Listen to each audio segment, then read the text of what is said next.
Согласно стратегијата и програмските активности кои ги планираше секторот за екологија и енергетска ефикасност, општина Карпош од својот буџет издвои околу 4,5 милиони денари за набавка на ново товарно возило со хидраулична преса, кое служи за транспорт на гранки, лисија и друг органски отпад, информираа денеска од општината.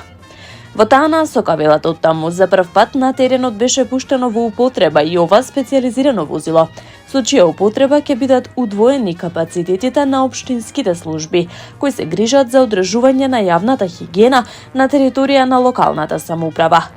Општината досега располагаше само со едно возило од овој тип, а позитивните ефекти од користењето на новата механизација ќе бидат забележливи во кус временски рок, во интерес на граѓаните и на одржување на здравата животна околина, велат од општина Карпош. 3 млади лица се уапсени во 2 одделни случаи во Скопски центар за дрога. Имено на 22 јануари во 21 часот и 20 минути во Скопје. На подрачјето на центар, полициски службеници од единицата за интервентна полиција при СВР Скопје ги лишиле од слобода лицата ВМ 18 години и АД 23, двајцата од Крива Паланка, затоа што кај нив била пронајдена и одземена марихуана. По целосно документирање на случајот ке следува соодветен поднесок, соопштија од полицијата за првиот случај. Истиот ден во 21 часот и 40 минути на подрачјето на општина Центар, полициски службеници од единицата за интервентна полиција при СВР Скопје го лишиле од слобода лицето БА 23 години, затоа што кај него била пронајдена и одземена марихуана. По целосно документирање и на овој случај ке следува соодветен поднесок, се наведува за другиот случај. 3 автомобили, 1 камион и 1 автобус учествувале во тешка сообраќајна несреќа која вчера вечерта околу 20 часот и 30 минути се случи на автопатот обиколница на град Скопје во близина на Клучката Смилковци.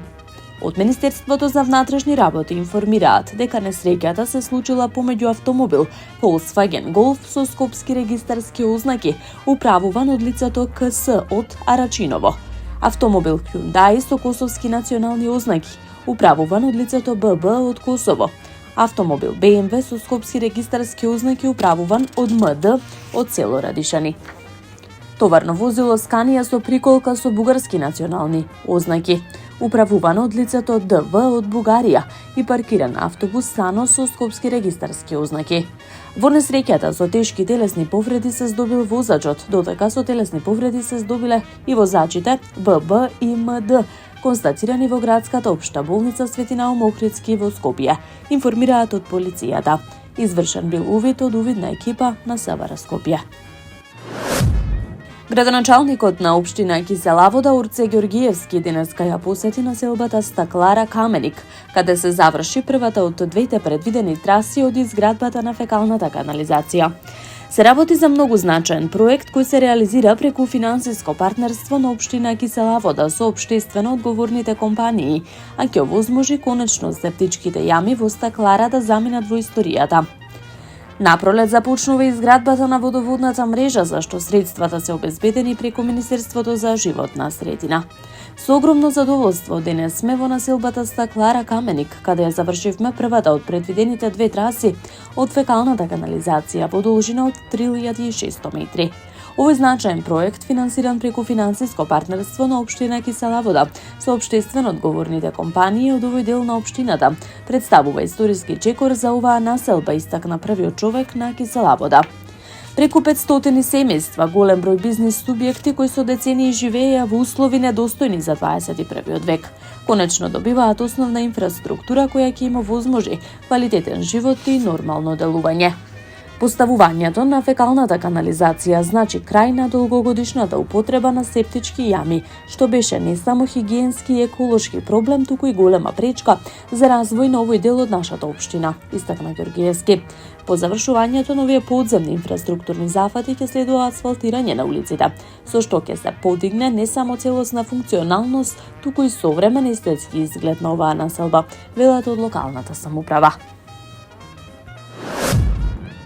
ТАВ Македонија е аеродромскиот оператор на двата македонски аеродроми, меѓународниот аеродром Скопје и аеродромот Свети Апостол Павле Охрид. Сака да ја информира, истовремено и да ја предупреди јавноста дека за жал има лажни страници и профили на социјалните мрежи на кои наводно се продава изгубен багаж на меѓународниот аеродром Скопје. Ова се лажни објави на социјалните мрежи преку кои се шират лажни информации за наводна продажба на изгубен багаж во име на меѓународниот аеродром Скопје, односно аеродромскиот оператор ТАФ Македонија, а понатаму корисниците се пренасочуваат на линкови до веб страници, каде што се бараат лични податоци и детали од банкарски сметки со цел да бидат измамени да направат трансакција.